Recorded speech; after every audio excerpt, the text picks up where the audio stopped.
I think we can all agree that for the past year and a half, NXT just hasn't felt the same. It hasn't felt as hype as it used to feel. But after a pretty solid pay per view and now tonight's episode, we might just be back. Okay, so we started the show off with Femi coming out and he calls out this new group that attacked him. Basically tells him, "You didn't finish the job and now I'm going to finish you." And wouldn't you guess it? Moose comes out, the goddamn X Division champion from TNA, is on NXT. And he comes to Moose and he says, "I'm the one man you can't conquer." And it looks like we're going to build towards a Moose versus Femi feud, which I am so down for. This feels like one of the possibly biggest matches we can have for Femi. And with matches like Trick Williams, Ricky Saints, he's no longer Starks, all lined up after Moose for Femi, his reign is going to be so good. And hell, you're going to have Javon Evans in there too eventually. So it's going to be insane. Then Moose later on in the night, he's backstage and he runs into Lexis King. And Lexis King basically wants a shot at the X Division Championship, calling it one of the most prestigious championships in all of professional wrestling. And Moose gives him a shot even next week, even though Lexis King is technically undefeated since being the Heritage Cup champion. So that's going to be interesting. I was very into the idea of Lexis King joining the system. Maybe this match can lead towards something like that. I don't know. But hey, I'm liking what I'm seeing here. Then we get a number one contendership match for the Women's North American Championship. Carmen Petrovic versus Jada Parker versus Kalani Jordynne. All of these women have had this three-way angle going on. And at the end of it, Jada Parker and Kalani Jordynne are brawling, and Carmen Petrovic manages to sneak in a victory. And now, after the match, Kalani Jordynne and Jada Parker keep on brawling. And then Fatal Influence comes out, and they just brutally attack everyone, specifically Carmen Petrovic. And you have Ashante Adonis there, but he can't really do anything to the woman, so he's just trying to call for help. But nothing is working. And then Fallon Henley, she's standing in the ring after the beatdown, and she says, "I'm next. I'm the next number one contender. Carmen can wait." And so Stephanie Vaquer comes out, and so does Julia, but they quickly get overwhelmed by Fatal Influence due to the numbers advantage. And then Jordynne Grace too. Jordynne Grace comes out, she equals the odds, and it is set up for the main event tonight. Fatal Influence versus Jordynne Grace, Julia, and Stephanie Vaquer. So much happened here. This was a very, very, not messy, but very overbooked piece of mess. Wouldn't say it's a piece of mess, but a lot happened. But honestly, I enjoyed it. It felt like the one segment flowed over to the next and flowed over to the other one too then, and it was all very smooth. So I really like what happened there. And then in the main event, Jordynne Grace, Stephanie Vaquer, and Julia defeated Fatal Influence. I mean, what did you expect? Like, they're two completely different tiers of teams. But overall, it was pretty good. And then after that, we had Stax backstage. He's going to face Sean Spears tonight. And the rest of the family comes up to him there like, "We haven't heard of Tony D'Angelo. Are you sure you want to face Sean Spears tonight?" And Stax is just like, "I have to do this." And he really shouldn't have done that because he ended up getting his ass kicked. Sean Spears defeats Stax in a pretty good match. I'm not gonna lie, I'm slowly starting to feel Sean Spears and this whole faction. I kinda like it. Izzy Dame joining them, it felt like she adds so much. She's not a big player on NXT, but it just feels like her presence adds so much. And the fact we actually developed her character before she joined this faction, it just makes it so much more important. And Sean Spears, I'm kind of starting to get into him as this mid-card heel. Honestly, I'm kind of starting to like him. So Ruka and Zarya defeat the Meta Girls. Just another reason why we really need the NXT Women's Tag Team Championships back.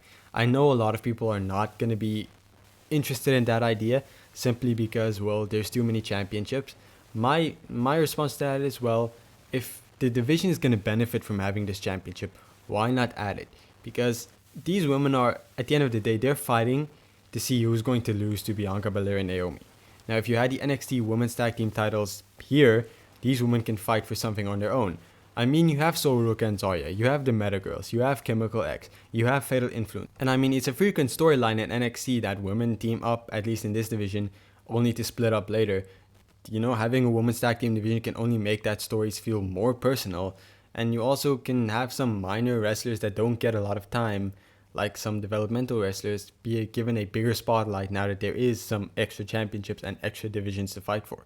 Because the Women's North American Championship and the NXT Women's Championship divisions, they're stocked full. Like, there is not enough spot for women to come up and get that instantly. Ricky Starks, otherwise known as Ricky Saints now, he comes to the ring, he's ready to sign his contract. But before that, Wesley is being interviewed backstage. And, before he can really say anything, Ricky Saints walks past him, and then the interviewer instantly switches, and that kind of pisses Wesley off. We get to that later. He then walks to the ring with Ava, where he's about to sign his contract, but then Ethan Page comes out.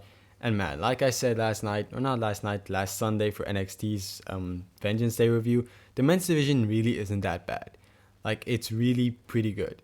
Now, Ricky Saints and Ethan Page have some words for each other, a tiny callback of it's nice seeing each other. And Ethan Page basically just says, "You're copying me." And then Javon Evans jumps him. The two of them brawl back. And then Ricky Saints is about to sign his contract again, and Wesley interrupts him this time. Wesley basically says that, you're new here, but I'm going to show you what NXT is all about, and I'm going to beat your ass. And Ricky Saints essentially agrees to a match with Wesley. Wesley is about to hit him, but Ricky Saints catches it, hits him back. Wesley rolls out of the ring, he hides like a little bitch. And then Ricky Stark signs the contract, and on the contract, it says Ricky Saints. That's his new name. I don't mind it as much, I know a lot of people are going to be upset about it. I really don't care. Ricky Starks, Ricky Saints, it's all the same. And then later backstage, we basically get an announcement for a tag team match next week. Ethan Page and Wesley versus Ricky Saints and Javon Evans. It's pretty good, you're going to progress 2 feuds. Ricky Saints and Wesley is going to be a pretty good feud. And then continuing Javon Evans versus Ethan Page, a great decision. That feud has been a banger. Also backstage, Fraxium and the No Quarter Catch crew have a bit of a confrontation. And then the No Quarter Catch crew says that they want to challenge the best tag team possibly of all time, and they call out the Hardy Boys. Later that night, Matt Hardy accepts, and next week we're going to have the NQCC, Tavion Heights and Miles Bourne versus the Hardy Boys. My favorite tag team of all time, back on NXT. How more hyped can I be? And then to finish the show off, Eddie Thorpe defeats Andre Chase, and after the match, Trick Williams appears on a screen and says that he's not done with Eddie Thorpe, and if Trick Williams has to go down, Eddie Thorpe's gonna go down with him. This didn't do anything for me. I'm not a big fan of Eddie Thorpe, as all of you know, and Trick Williams not even being in the arena to progress this just made it so much worse. Like, I really, really did not care about any of this at all. Like, genuinely, this was the worst part of the overall amazing show we had tonight. And if I'm gonna have to give the show a rating, it would be a solid 9 out of 10. Again, the whole Eddie Thorpe, Trick Williams stuff, just not for me. It's not for me. So I have to take points off for that, because I really don't enjoy the show whenever that happens. But overall, an amazing show. I really love the show. It felt so good, and it feels like we're really going into the direction that has me excited to watch NXT every single week. And hell, TNA too, and all of this crossover, it just has me so excited. Like, I'm really, really excited to see what's happening on TNA later this week. So yeah, I hope you enjoy my review. I'm really liking NXT right now. Like, I'm actually so excited to see what happens next week on NXT and later this week on TNA too.